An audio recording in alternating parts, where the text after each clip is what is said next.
అహల్యని ఇంటికి తీసుకొచ్చాక అందరికీ వార్నింగ్ ఇచ్చి అహల్య వాల్యూ తెలిసేలా చేశాక గౌతమ్ అహల్యని కూర్చోబెట్టుకొని ప్రేమగా తినిపిస్తూ ఉంటాడు. అహల్యతో కబుర్లు చెప్తూ ఉంటాడు గౌతమ్. ఇంద్ర ఎవరు లేరని ఫీల్ అయినప్పుడు చాలా ఒంటరిగా బతికాడండి. అప్పుడు మీరు వాడి జీవితంలో కొద్ది రోజులున్నాడు. వారిని మీరు బాగా చూసుకున్నారు, ప్రేమగా చూసుకున్నారు. వాడు అనాథ అన్న ఫీలింగ్ నుండి బయటికి వచ్చేలా మీరు చేశారు.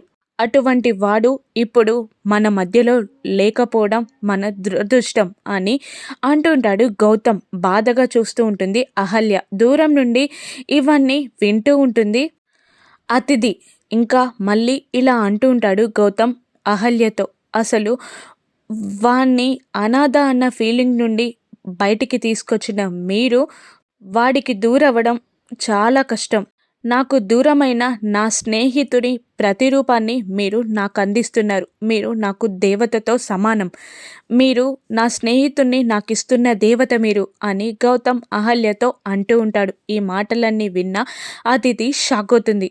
ఇంద్ర ప్రతిరూపాన్ని మీరు మీ కడుపులో మోస్తున్నారు అంటూ గౌతమ్ అహల్య కడుపు వైపు చూడగా అహల్య కూడా చూసుకొని బాధపడుతూ ఉంటుంది. మీరు నా స్నేహితుని ప్రతిరూపాన్ని నాకిస్తున్న దేవత మీరు అన్న మాటలు విన్న అతిథి షాక్ అవుతుంది. ఈ నిజాన్ని బయటపెడుతుందా? గౌతమ్ని నిలదీస్తుందా?